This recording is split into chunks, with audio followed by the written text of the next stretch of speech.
Thank you. बहुत बहुत धन्यवाद आपका, बहुत बहुत धन्यवाद। ऑपरेटर का है, कोई बात नहीं, हमारे ऑपरेटर बढ़िया। कोई बात नहीं, हमें सब आता है। प्लीज सीट पे बैठ जाइए और मैं आपसे रिक्वेस्ट करूंगा, इल्तिजा करूंगा, निवेदन करूंगा, अपना मन और अपना ध्यान यहीं पे रखिए। पेन कागज निकाल लीजिए, क्योंकि ये डायरेक्ट जिसके लिए आप इतनी दूर से चल के आए हैं, डायरेक्ट सेलिंग एजुकेशन का ये पहला सेशन आज, बाकी 2 सेशन आपके कल होंगे। तो please continue. Respected A.K. Pandey sir. Thank you so much. Good morning, all of you. Morning, Good morning, all of you. Good morning. भाई सबसे पहले बता दें, ये बिजनेस केवल एक्साइटमेंट का है। जो जितना बढ़िया हंस सकता है, डांस कर सकता है, चिल्ला सकता है, उतनी जल्दी कामयाब हो जाएगा। तो एक बार जोर से बोलेंगे, very good morning all of you. Thank you. अब ये काम सभी लोग करेंगे, जिसका जिसका भी मोबाइल ऑन है, केवल एक फोन कुशवाहा जी का ऑन रहेगा, वो भी फोटो के लिए। प्लीज सभी लोग अपना मोबाइल स्विच ऑफ कर लें, क्योंकि सभी लोग 4-6-10 साल से मोबाइल अपना ऑन किए हैं, कुछ बना या बिगड़ा तो नहीं है। लेकिन आगे के 2 घंटे आप सभी लोग प्लीज अपना ऑफ कर लीजिए। उसकी वजह बता दें कि एक मोबाइल मेरे को डिस्टर्ब करता है। आप लोग अगल बगल हो सकता है ना डिस्टर्ब हो, बट मैं जितनी भी बातें आपसे करूंगा, कोई भी बात मेरे पास याद नहीं है और ना मैं किसी किताब से बोलता हूँ। इसलिए मन मेरा इधर उधर ना हो, इसके लिए सब सारे लोग ऑफ करिए पहले मोबाइल। सर ऑफ कर लीजिए, सब लोग ऑफ कर लीजिए। और जो ये टेबल पे रखा है, हाथ पे रखा है, वो सब अपने पर्स में डाल लीजिए, जेब में डाल लीजिए। बिल्कुल ये मान लीजिए कि मोबाइल का नेटवर्क आज खत्म हो गया है। पटना में 3 घंटे के लिए टावर नहीं आ रहा है। कितने लोग तैयार हैं ऑफ करने के लिए? जिसको प्रॉब्लम है वो जा भी सकता है, कोई जरूरी नहीं है।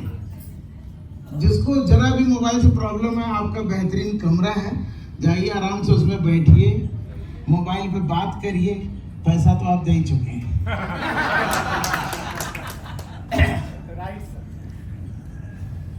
ये भी फायदा ही है। 2500 रुपए में 5 स्टार होटल में रहने को भी कहाँ मिलता है, कभी मिलता है? खाली रूम ही 5000 का, 7000 का। तो सबके ऑफ हो गए? कुछ लोग के बाहर हैं। लेडीजों का ज्यादातर बाहर रहता है। जितनी भी लेडीज हैं, एक बार खड़ी होके कंफर्म कर दे सबने मोबाइल ऑफ कर लिया?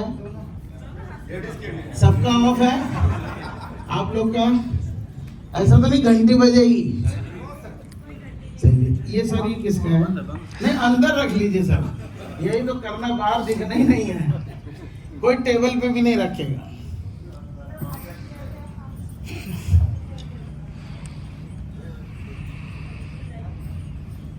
चलिए ठीक है सर, आपने मोबाइल अपना ऑफ कर लिया है? ऑफ है?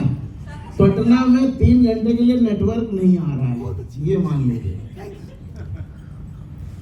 चलिए साथियों, सबसे पहले बहुत बहुत धन्यवाद आप सभी लोगों को कि आज और कल का दिन आप सभी लोगों ने ये लाइफ चेंजिंग अपॉर्चुनिटी को सुनने और देखने के लिए दिया।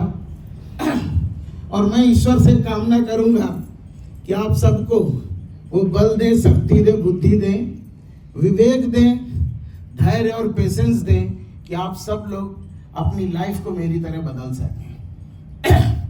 तो आर यू रेडी? दोस्तों, सबसे पहले थोड़ा सा मेरा परिचय, क्योंकि हो सकता है किसी की लाइफ मेरे से रिलेट करती हो। तो नाम मेरा अरविंद कुमार पांडे है और यहाँ से बहुत करीब आजमगढ़ मेरा जन्म स्थान है। और लाइफ टाइम मैं एक इंश्योरेंस एजेंट के रूप में अपनी लाइफ किया। हमारे यूपी में या बिहार में भी सेम कल्चर है कि बच्चों को पढ़ाया जाता है, पढ़ लो नौकरी करो, होता है कि नहीं? ऐसे हमको भी पढ़ाया गया और मैं एमकॉम हूँ और नौकरी ना मिलने की वजह से पहले कमाने का ना हम लोगों की जनरेशन में 2 ही 3 रास्ता होता था। पहला रास्ता नौकरी कर लो, सरकारी मिल जाए बहुत अच्छी, सेटल हो गया। नहीं सरकारी मिली फिर प्राइवेट ढूंढा, उसमें भी नहीं कामयाब हुआ। अगर घर में किसी के पूंजी है तो दुकान खोल लो, और जिसके पास वो भी नहीं है तो बीमा उमा के एजेंट बन जाओ। यही रास्ता था कि नहीं? और कोई कमाई का रास्ता नहीं था। ये तो अभी दुनिया बदलती गई, कमाने के नए नए ढंग निकलते गए। तो ऐसे ही दोस्तों मैं भी इंश्योरेंस एजेंट के रूप में लाइफ चल रही थी। घर में एक साइकिल थी और कुछ भी नहीं था, और वो भी साइकिल ऐसी थी, कॉमन थी। उसी से हमारी बेटी स्कूल जाती थी, 6ठी 7वीं में पढ़ती थी, और वही साइकिल आती थी तो हम बीमा का काम करते थे, क्योंकि बीमे का काम दोपहर के बाद होता था।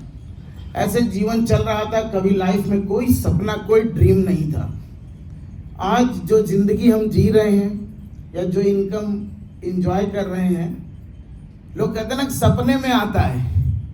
कभी मेरे या मेरे पूरे खानदान के किसी के सपने में भी नहीं आया था कि हर साल हमारे घर में करोड़ों रुपए आएंगे। ये दोस्तों धीरे धीरे करके अचानक पापा को हमारे ब्रेन कैंसर हो गया और लगातार 6 महीना पीजीआई लखनऊ में उनको एडमिट कराए, 2-2, 3-3 ऑपरेशन कराए, लेकिन वो बचे नहीं। उस बीमारी के दौरान जो कुछ भी घर का रखा पैसा था वो खत्म।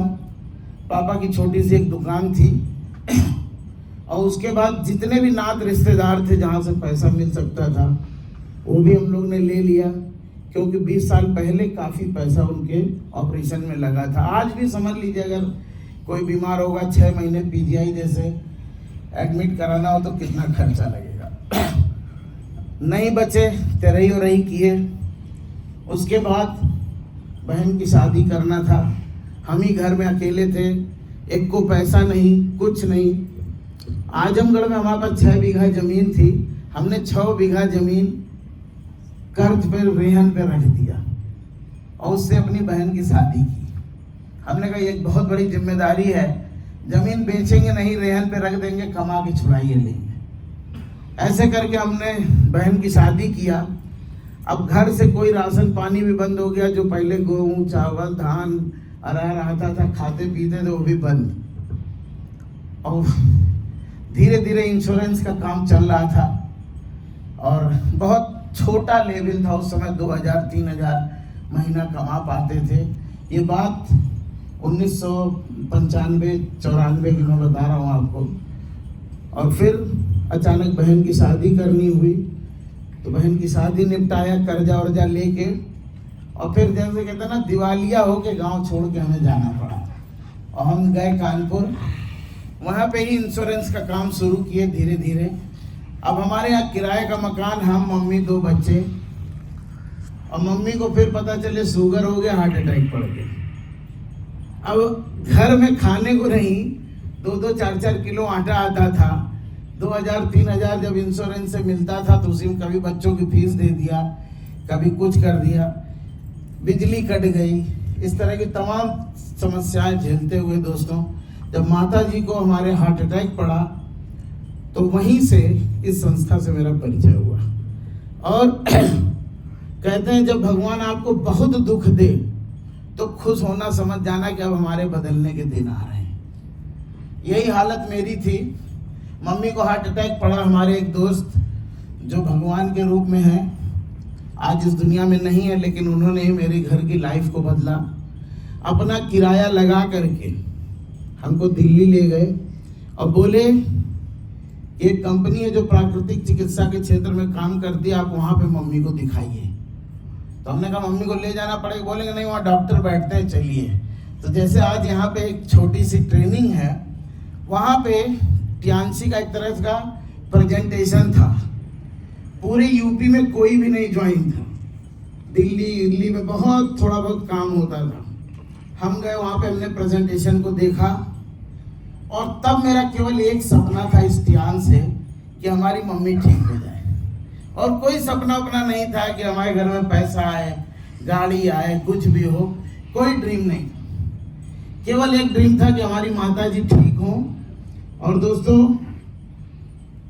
ये सपना लेके इसके डॉक्टर से जब मैं मिला तो उन्होंने इसकी पूरी थेरेपी बताया, बीसीएम, एक्यूलाइफ, हेड केयर का इस्तेमाल बताया, जिम्निमा, ओमेगा, और उस समय एक प्रोडक्ट आता था सेल रेजुनेशन, ये सब बताया और सब मैंने शुरू कर दिया।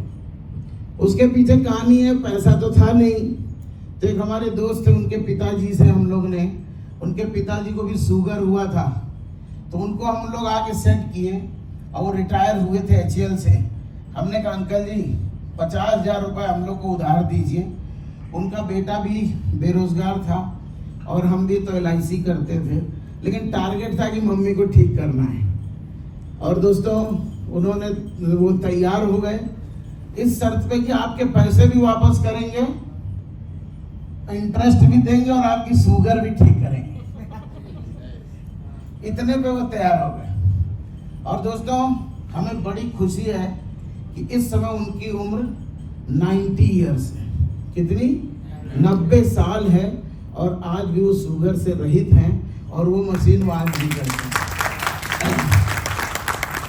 तो उनसे हम लोग पैसा लेके एक छोटा सा सेंटर बनाए कानपुर में, 2,000 रुपए किराए का एक दुकान लेकर के, और उसी में अपना पोस्टर वोस्टर लगा करके हम लोगों ने शुरू किया। हम साइकिल से रोज मम्मी को बैठा के लाते थे, ट्रीटमेंट करते थे, फिर ले जाते थे घर, और बाकी लोगों को पर्चा वर्चा बांट के, कोई दर्द वाला ढूंढते रहते थे, कोई लंगड़ा चल रहा है, कोई कमर में चल रहा है, किसी का पट्टा बंधा है, बुला बुला के उसको टिहानसी बताते थे। उस समय केवल ये देखते थे कौन आदमी बीमार है, किसके घर में स्वास्थ्य की समस्या, उससे हम लोग बात करेंगे। देखिए, कोई सिखाने वाला नहीं था, कोई बताने वाला नहीं था। जितना लिटरेचर आता था 80% लिटरेचर चाइनीज लैंग्वेज में होता था। ये बात मैं कर रहा हूं 2007। 80% लिटरेचर भी नहीं समझ में आता था, लेकिन कहते हैं जब आपकी इच्छा होगी तो दुनिया की कोई भी चीज हासिल हो सकती है, और जब इंसान का मन ही ना लगे तो अच्छी से अच्छी चीज उसके हाथ से निकल जाती है और उसको ग्रैब नहीं कर पाता है। हम लोग सीखते गए, करते गए, सीखते गए, करते गए। 3 महीने लगातार अपनी माता जी को फूड सप्लीमेंट और पूरी थेरेपी कराने के बाद मन में डर बना था कि हम लोग अपना इलाज कर रहे हैं, डॉक्टर तो बोला था ऑपरेशन करवाना है। हम मम्मी को फिर ले गए कानपुर हृदय रोग संस्थान है, जो लोग जानते होंगे, उत्तर प्रदेश का हार्ट का सबसे बड़ा हॉस्पिटल, और 2 रुपए में इलाज होता है, सरकारी है। और तब तक मैं लाल कार्ड धारक था, गरीबी रेखा के नीचे जीने वाला व्यक्ति, और वो जा करके मम्मी को 2 रुपए का कार्ड दिखा करके डॉक्टर को दिखाए थे। 3 महीने ट्रीटमेंट के बाद जब उन्हीं डॉक्टर को फिर दिखाए, तो जिस डॉक्टर ने कहा था इनको ऑपरेशन कराना है, 50 से 60 हजार रुपए लगेंगे, वही डॉक्टर 3 महीने टियान्स के फूड सप्लीमेंट और प्रोडक्ट खिलाने के बाद क्या बोलते हैं, इनको अब ऑपरेशन की कोई जरूरत नहीं है। तो ये मेरा पहला सपना इस टियान्सी से पूरा हुआ था, जो मेरे लिए सबसे अनमोल है, क्योंकि एक बेटे के लिए उसकी माँ सबसे इम्पोर्टेंट है और माँ के लिए उसका बेटा सबसे इम्पोर्टेंट है। तो मेरा सबसे पहला जो सबसे बड़ा सपना था वो ये था कि मम्मी ठीक हो, और मम्मी हमारी उसके बाद 12 वर्ष तक स्वस्थ जीवित रही, रोज मशीन करती थी, बढ़िया सप्लीमेंट खाती थी, कोई उनको प्रॉब्लम नहीं हुई। अचानक लंग्स में इन्फेक्शन हुआ, वो हार्ट की वजह से भी नहीं मरी, लंग्स में इन्फेक्शन हुआ, हम लोग को पता ही नहीं पड़ा। अचानक आवाज बैठती गई, जब डॉक्टर के पास ले गए तो उसने कहा इनका तो 80% लंग्स खत्म हो गया है और अब ये ठीक नहीं हो सकता। तब मेरे हालात बहुत अच्छे हो चुके थे 12 सालों में, और ऐसे करके मम्मी जी का देहांत हुआ। दोस्तों, ऐसे धीरे धीरे करके गाड़ी चलती रही। 2008 में अभी जैसे दुबई टूर आया है, 2008 में टूर आया था चाइना हेडक्वार्टर विजिट करने का, और मैं बहुत ही सौभाग्यशाली व्यक्ति था कि ईश्वर ने हमें प्रेरणा दी और हम रात दिन एक करके, एक भी टीम नहीं थी, 2-3-4 लोग, एक हमारे मोहल्ले के टेलर थे, उनको हमने जोड़ दिया था, और 1-2 लोग और मिले थे, 3-4 लोगों की, 5 लोगों की टीम थी। और बस हम लोग खाली मरीज खोजते थे, कोई मरीज मिले, ट्रीटमेंट करें, 1000-2000 का सप्लीमेंट लिखें, टारगेट पूरा हो। इस तरह से बिजनेस चल रहा था। अचानक टूर आया चाइना का और थाईलैंड का, और टारगेट आया 6 महीने में 5 या 6 लाख का बिजनेस करना था। और दोस्तों हमारे लिए बड़ी अनमोल चीज थी, क्योंकि उस दिन तक मैं कभी भी एसी ट्रेन में भी सफर नहीं किया था, और हमें विदेश जाने का फ्री में मौका मिल रहा था। हमने 5 महीना लगातार बंगाल में, झारखंड में, धनबाद में, रांची में, बनारस में, मुगल सराय में, इलाहाबाद में काम करके हमने उस टूर को 5 महीने में अचीव किया। अपने क्षेत्र में इसलिए नहीं करते, लोग हंसेंगे कि भैया कल तक तो बीमा बेच रहे थे, कब से डॉक्टर हो गई लगता है। तो इसलिए मैं बड़ा प्रॉब्लम में रहता है। आपको सारी चीजें 100% सही बातें मैं बोलूंगा, मैं कभी गलत नहीं बोलता हूँ। 2 रुपए भी होंगे वो बिल्कुल सही आपको इंफॉर्मेशन होगी। तो अपने गांव में और अपने कानपुर में हमने काम केवल इसलिए नहीं किया, ठान के रखा था कि जब कभी कामयाब होऊंगा तब यहाँ से काम को शुरू करूंगा। और दोस्तों जब मैं पहली बार कार ले चुका, दूसरी कार BMW अचीवर बना, इनोवा मिली, तब हमने पहला प्रोग्राम कानपुर में किया। और जितने भी हमारे दोस्त यार थे, उसको हमने अपनी शादी की सालगिरह के दिन किया था। उनको सबको निमंत्रण दिया कि हमारी शादी की सालगिरह है, तुम लोग आना मीटिंग पार्टी में। और वहां जब आके लोग देखे, कहते यार हम तो समझ रहे थे कोई अच्छा काम कर रहे हो, तुम 2-2 गाड़ी खरीद लिया, हमें काहे नहीं बताए, ये कर लिए, हमें काहे नहीं बताए। तो शुरू में ना आस-पास खास आपके साथ नहीं रहेंगे, इसकी बिल्कुल चिंता मत करिएगा। पूरा हिंदुस्तान के 150 करोड़ लोग आपके साथ हैं। तो साथियों जब टूर अचीव हुआ तो मैं एक दिन पहले ही दिल्ली पहुंच गया। कभी ट्रेन ना लेट हो जाए, कुछ हो ना, जिंदगी में ये मौका मिस नहीं करना था विदेश जाने वाला। खैर दिल्ली एक दिन पहले पहुंचे, विदेश जाने का पासपोर्ट वगैरह लिए। एयरपोर्ट पे शाम को जाना था, हम सुबह जाके बैठ गए कि सारा रास्ते में जाम न लगे। रात में सपना आता था कि रास्ते में जाम लगे, हवाई जहाज छूट गया। तो मैं जाके सवेरे ही एयरपोर्ट पे 11 बजे खा पी के हमने आएंगे सब, बुलाया गया था रात को 8 बजे, हम 11 बजे वहां जाके दिल्ली एयरपोर्ट पे बैठ गए। और कानपुर यूपी से हम अकेले गए थे उस बार 2008 में। और रियल बताएं साथियों, वो यात्रा हमारी जिंदगी की लाइफ चेंजिंग यात्रा थी। पहली बार हम लोगों को कमाने के 4 ही रास्ते पते थे। पहली बार जब मैं चाइना गया तो वहाँ मेरे को डायरेक्ट सेलिंग से रूबरू हुआ।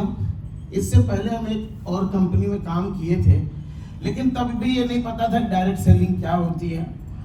टियांस के हेडक्वार्टर में 1 लाख लोगों का सेमिनार था। हम 1 लाख लोग थे कैंपस के अंदर, ये जो अभी आप लोग ने कैंपस देखा है।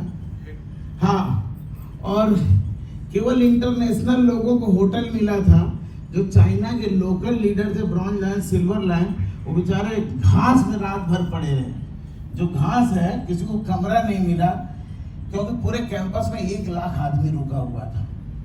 और वो देख के हमने कहा इतनी दुनिया पागल है। मेरे सामने 350 लोगों को BMW कार मिली, मेरे सामने कम से कम 150 लोगों को पानी का जहाज मिला, हवाई जहाज मिला, विला मिला। हमने कहा अगर ये सारी चीजें केवल मेहनत करके पाई जाती हैं और दुनिया का इतने लोग पा रहे हैं, तो हम भी बिना लिए चैन से बैठेंगे नहीं जब तक मिल नहीं जाता। ये दोस्तों ड्रीम बना वहां जाकर के। उससे पहले कोई ड्रीम नहीं था। LIC में 25,000 की बजाय अगर 50,000 का बीमा मिल जाए बड़े खुश हो जाते हैं। वहां जाके ड्रीम बना।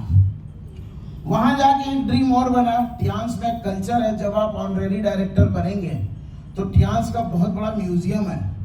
म्यूजियम समझते हैं? उसमें मोम के पुतले लगे होते, देखा होगा गांधी जी का, शाहरुख का, मोदी जी का लंदन वगैरह में लगा है, मैडम तुसाद में लगा हुआ है, हांगकांग में लगा हुआ है।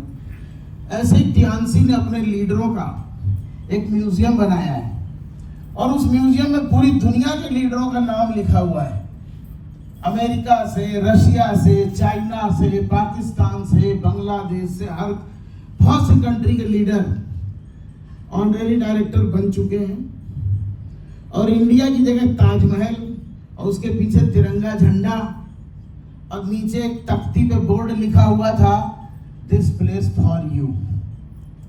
कि अभी कोई माइकलाल इंडिया में एचडी नहीं बना, ये जगह आपके लिए है। और बिलीव मानो साथियों, हमें ये पता ही नहीं था कि एचडी कितना बड़ा होता है। मैंने ठाना कि मैं जब तक एचडी नहीं बनूंगा और जब तक अपना मोम का पुतला यहाँ खड़ा नहीं कराऊंगा, मैं चैन से नहीं बैठूंगा। और आज टियान्स में हमें 17 साल 10 महीने हो चुके हैं। ये 17 साल 10 महीने कैसे बीत गए मेरे को पता ही नहीं। केवल ये 2 सपना, एचडी बनना है और मोम का पुतला, ये 2 सपना मेरी लाइफ बदलता गया और आज बदल के इस मुकाम पे ले आया है कि दुनिया में नाम लिया जाता है। तो दोस्तों, अद्भुत प्लेटफॉर्म है, अद्भुत अपॉर्चुनिटी है। जरूरत है अगर केवल तो आपको खुद से ठानने की। हिंदुस्तान की जो सबसे बड़ी 2 कमी अंतरराष्ट्रीय भगवान की कृपा से मैं 58 कंट्री घूम चुका हूँ, जिसमें France, Paris, German, Italy, London, Las Vegas, San Francisco, Russia, China, Malaysia, Indonesia, Hong Kong, Macau, ऐसे श्रीलंका, बांग्लादेश, ऐसे करीब करीब 40 देश और 58 बार विदेश जा चुके हैं। हम में और सक्सेसफुल लोगों में पता क्या फर्क है? इंडिया पाकिस्तान का आदमी सीरियस नहीं है, ये हम लोग के ब्लड में इंजेक्ट किया हुआ है, सीरियस नहीं है। अभी इतनी इंपॉर्टेंट मीटिंग है चाइना की हो ना, तो आदमी 3 घंटा पेशाब करने तक नहीं जाएगा। अगर किसी को बता दिया यार तुम्हें झाड़ू लगाना है, तो दिन भर झाड़ू लगा रहा, कहीं यहाँ पे तिनका ना पड़ जाए। नौकरी की बात मैं कर रहा हूँ, अगर किसी को झाड़ू लगाने की नौकरी मिल गई है तो बिना पूछे दिन भर झाड़ू लगाएगा। और इंडिया के आदमी को नौकरी मिल जाए, तुम्हें झाड़ू लगाना आएगा, दस्तखत करेगा, निकल लेगा, कहेगा दस्तखत लगा के चलने दे। तो सबसे बड़ा फेल्योरनेस का जो हिंदुस्तान में गरीबी का कारण है कि वी आर नॉट सीरियस। और दोस्तों, ये बिजनेस इतने आज लगभग 80-100 लोग हैं। जो व्यक्ति इसको जितना सीरियस ले सकता है उसके लिए उतना सीरियस और उतना बड़ा है, और जो व्यक्ति जितना लाइटली लेगा उसके लिए कुछ नहीं। बिल्कुल प्रैक्टिकल बात बता रहा हूं, जब मैं ज्वाइन किया था, मेरे से पहले इंडिया में 2 लाख लोग ज्वाइन है। कितने? 2 लाख लोग हमसे पहले 2002 से टियान्सी है। 5 साल के बाद मैंने 2007 दिसंबर में ज्वाइन किया। 2 लाख लोगों में कोई अरविंद पांडे क्यों नहीं बन पाया पता है? किसी ने इसको इतना सीरियस नहीं लिया जितना मैंने लिया। किसी के इतने बड़े सपने नहीं थे। हमारे 2-3 अपलाइन हैं अभी भी, उनको 20-30 लाख आ रहा, बड़े मस्त हैं। उनकी आप शक्ल भी नहीं देखेंगे, वो कोई काम भी नहीं करते, कोई मेहनत भी नहीं करते, वो 15-20 लाख में बिल्कुल फुल सेटिस्फाइड है। लेकिन मैंने पहला सपना क्या लिया कि मुझको इंडिया का टॉप अर्नर और टॉप बिजनेस होल्डर बनना है। ये मैंने किससे वादा किया? खुद से। कोई टीम नहीं थी। लोग आते हैं जाते हैं, उसकी कभी चिंता मत करो, जितना आप टिके रहोगे ना उतने ही आपके साथ लोग आना शुरू करेंगे। खुद से वादा किया। और दोस्त, केवल 10 साल बीते। 10 साल के अंदर इंडिया में सबसे बड़ा पे आउट और सबसे बड़ा टर्नओवर खड़ा करके रख दिया। आज हमारे बिजनेस के मुकाबले किसी का दूर दूर तक नहीं है, पूरा इंडिया जानता है पांडे जी नंबर 1 है। रिकॉर्ड को भी तोड़ना बहुत आसान है। इस हॉल में बैठे अगर 100 में से एक व्यक्ति भी ये ठान ले, जैसे आज हमारे मिश्रा जी ने कहा कि हमें पांडे जी को सुपरसीड करना है, बहुत आसान है, कोई बड़ी चीज नहीं है। केवल एक चीज है कि जिस शिद्दत से पांडे जी ने किया वही शिद्दत आप भी करिए, आपका इससे भी बहुत जल्दी हो जाएगा। क्यों? अभी सिस्टम बन गया है, ट्रेनिंग शेड्यूल बन गया है, आपकी पूरी पूरी टीम। ऐसी मीटिंग हमने शुरू के 5-7 साल करवा ही नहीं पाए, और अभी पटना में जो हम लोग प्लानिंग कर रहे हैं, अभी पूरे यूपी, पूरे बिहार, मेरे को लग रहा है टियान्स में वैसी मीटिंग नहीं होगी जैसी मैं करवाऊंगा इसी साल पटना में।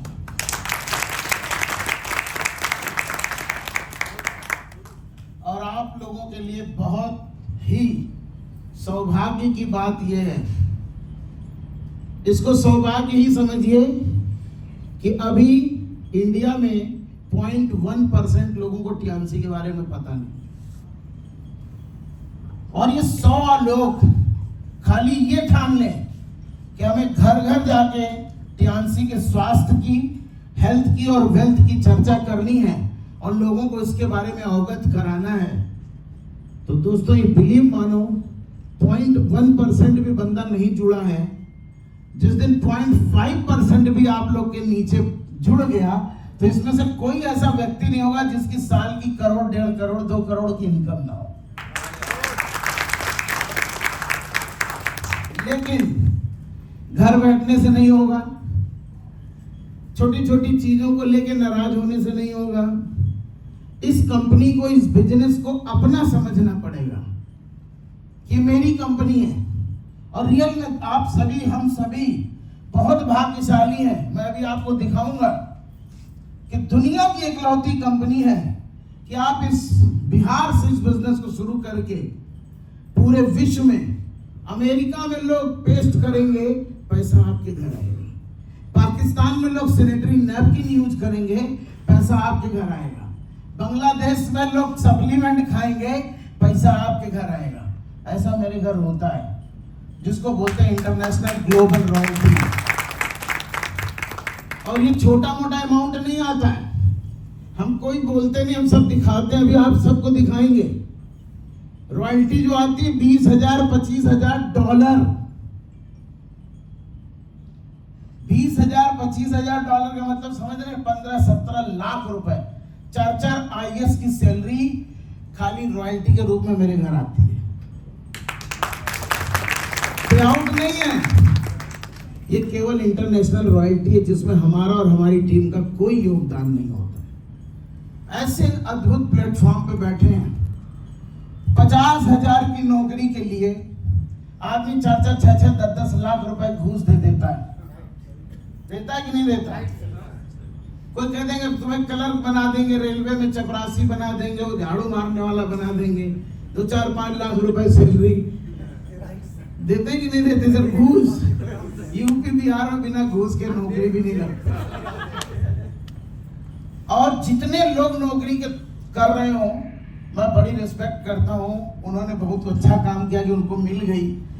जिनको नहीं मिली है वो हर नौकरी वाले से पूछ सकते हैं कि भाई तुम्हारा क्या हाल चाल है।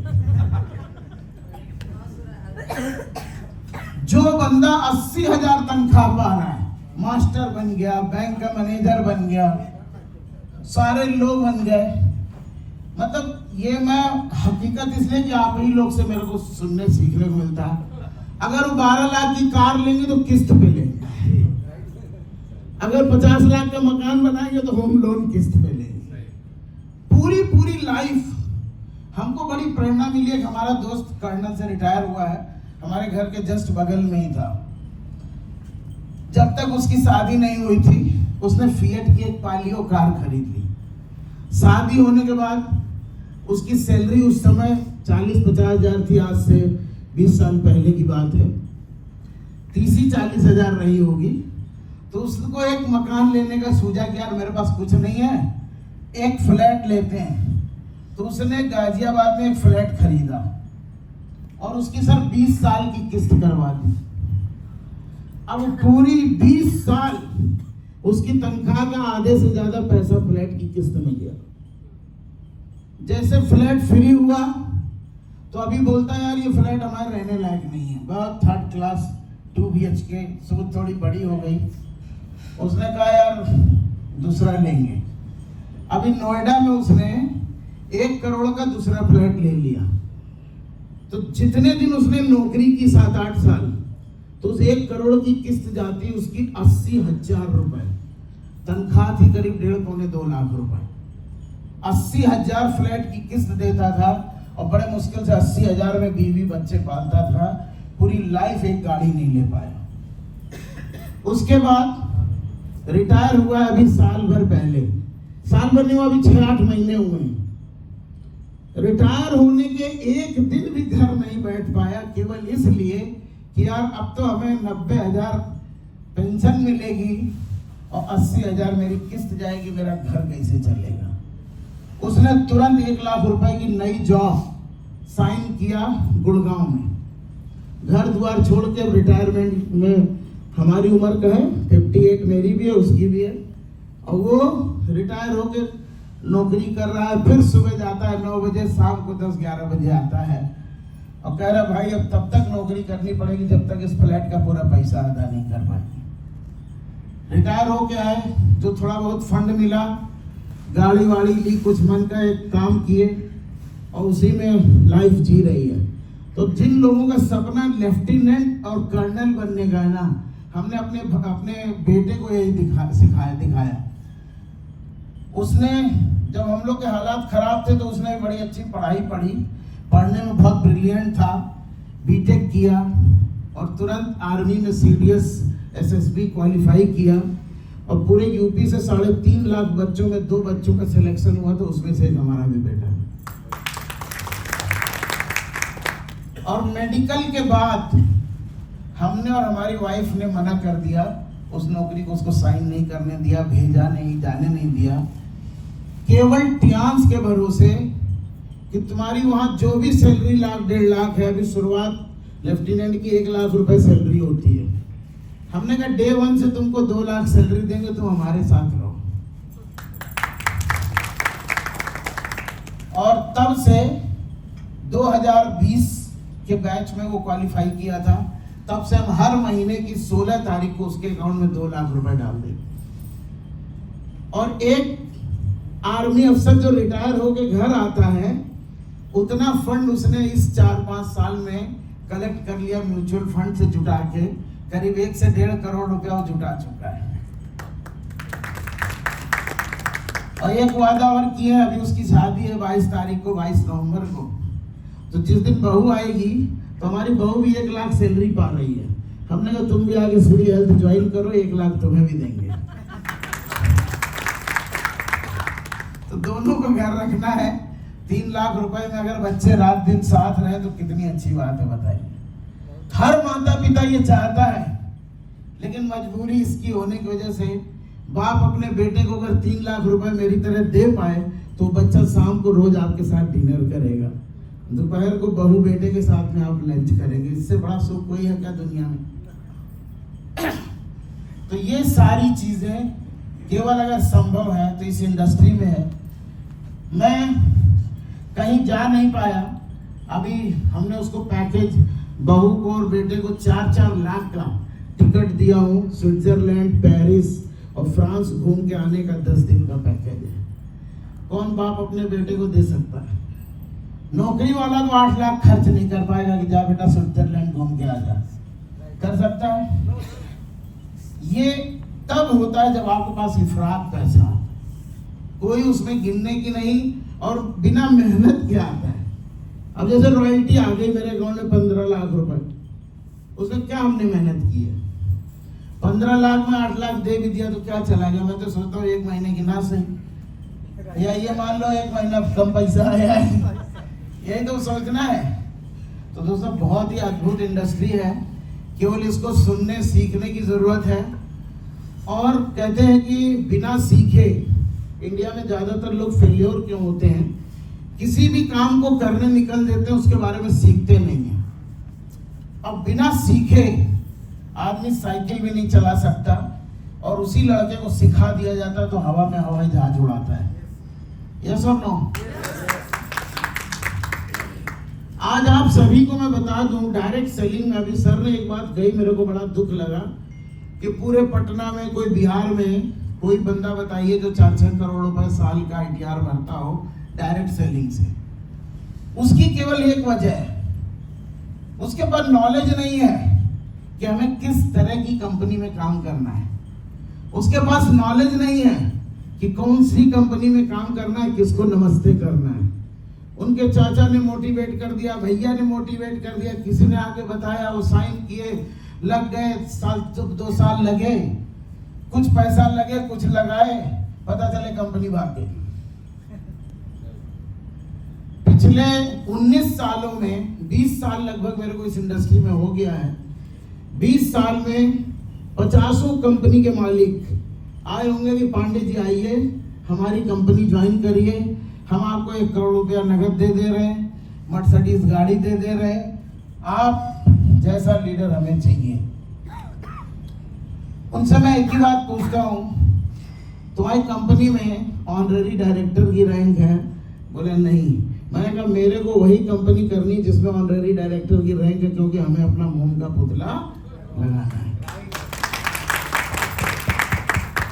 आप सपना बनाओ और आपके सपने को कोई दूसरा तीसरा तोड़ दे तो आपसे कमजोर और बेकार धरती पे कोई इंसान नहीं है। समझ में आ रहा है?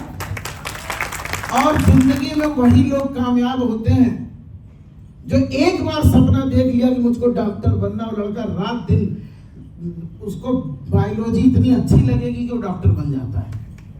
यस और नो? एक लड़का ठानता है कि मेरे को IAS करना है, उसको हिस्ट्री ज्योग्राफी बड़ी अच्छी लगने लगती है।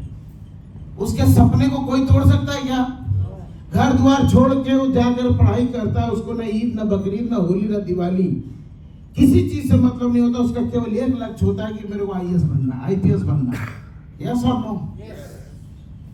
कामयाब लोगों की केवल आप आदतों को पकड़िए कि जिन लोगों ने एक ड्रीम देखा, उस ड्रीम के पीछे तब तक पागल बने रहे जब तक उसको हासिल नहीं कर लिया। राइट ब्रदर का नाम सुना होगा आपने। दुनिया उन सबों के ऊपर बड़ा हंसी कि लोहे का जहाज हवा में उड़ाओगे। साला साइंस बोलता है, फिजिक्स बोलता है, कोई भी भारी चीज हवा में नहीं उड़ाई जा सकती है। उसने साइंस के ऊपर भी लात मारा। उसने कहा मैं उड़ा के दिखाऊंगा। क्यों पता है? उसका बिलीफ सिस्टम। दुनिया हंस रही, वो अपने काम में लगे हुए हैं, और एक दिन साइकिल और लोहे के पार्ट से उन्होंने हवाई जहाज बना के हवा में उड़ा दिया। और आज हम लोग हजारों हजार किलोमीटर की सफर उसी हवाई जहाज पर कितनी सुगमता से करते हैं। अगर वो 2 भाइयों का सपना ये ना होता और वो 2 भाई दुनिया के कहने पे आ गए होते, हवाई जहाज बनता? सेम यही हमारे आपके कैरियर के साथ है। आप देख रहे हो टियामसी में पूरी दुनिया के लाखों लोग जिंदगी बदल रहे हैं। मेरे को लगता है 10,000 लोग ऐसे होंगे जो करोड़ों रुपए महीना का, करोड़ों रुपए साल कमा रहे हैं, और सैकड़ों लोग ऐसे हैं पूरे टियाम्स में जो करोड़ों रुपए हर महीना कमा रहे हैं। जिसको देखना हो जाके देख सकता है। सैकड़ों लोग ऐसे हैं जो अपना हेलीकॉप्टर, 9 सीटर चार्टर्ड प्लेन उड़ा रहे हैं पूरी दुनिया में। जब प्लेटफॉर्म सही है, 32 साल से कंपनी चल रही है, कभी कोई कंपनी की तरफ से प्रॉब्लम आई है? जितने भी पुराने लोग हैं, कोई बता दे एक दिन कभी जीवन में पेमेंट लेट हुआ हो? कभी भी। अभी 16 तारीख का पेमेंट 14 को ही आ गया है ना। रॉयल्टी जो 20 की आनी थी कल ही आ गई, क्योंकि आज इतवार है। ऐसी धरती पे कोई कंपनी ना है, ना होने वाली है। कहते हैं ना कि मतलब एक जो बन गया उसकी कोई नकल नहीं। कंपनी मजबूत, प्रोडक्ट मजबूत, सीनियर मजबूत। अब मजबूती की किसको जरूरत है पता है? केवल आपको। अगर आपके सपने कमजोर हैं, आप काम नहीं कर पा रहे हैं, आपकी टीम सही काम नहीं कर पा रही है, तो अपने ऊपर काम करने की आवश्यकता है। तो दोस्तों उसी पे चल के हमने पूरा एक एजुकेशन सिस्टम बनाया है कि जिसमें किसी भी फील्ड का व्यक्ति आ करके, कोई डॉक्टर हो, मास्टर हो, इंजीनियर हो, पढ़ा लिखा हो, कुछ मायने नहीं रखता।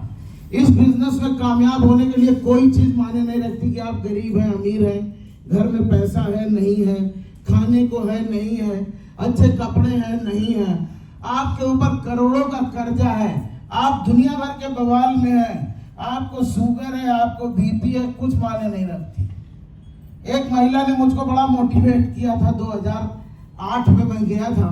रशिया की औरत है, कम से कम 125-30 किलो वजन, दोनों पैर पोलियो, और व्हील चेयर पे बैठ के इंटरनेशनल मंच पे BMW अवार्ड ले रही थी, और उम्र होगी कम से कम 65-70 साल। मैंने कहा यार ये औरत ले सकती है, चल नहीं पा रही, व्हील चेयर स्टेज तक ले गया, साला हम लोग नहीं ले सकते हैं क्या? लेकिन वही ले सकता है जिसके सपने मजबूत हो। जरा भी आपका सपना अगर मजबूत होगा दोस्त, तो आपके सामने एक भी समस्या नहीं होगी। अच्छा लीडर वो होता है कि उस समस्या को फोकस ही नहीं करेगा। उसके दिमाग में एक ड्रीम बैठ गया, मेरे को GSD जाना है, और सबसे बड़ी चीज, आज मैं कुछ नहीं करूंगा, केवल एक काम करूंगा कि आपके मन में क्या है और आपको क्या चाहिए, ये 2 चीज आज आपको क्लियर करूंगा, और तभी आपका काम आगे बढ़ेगा।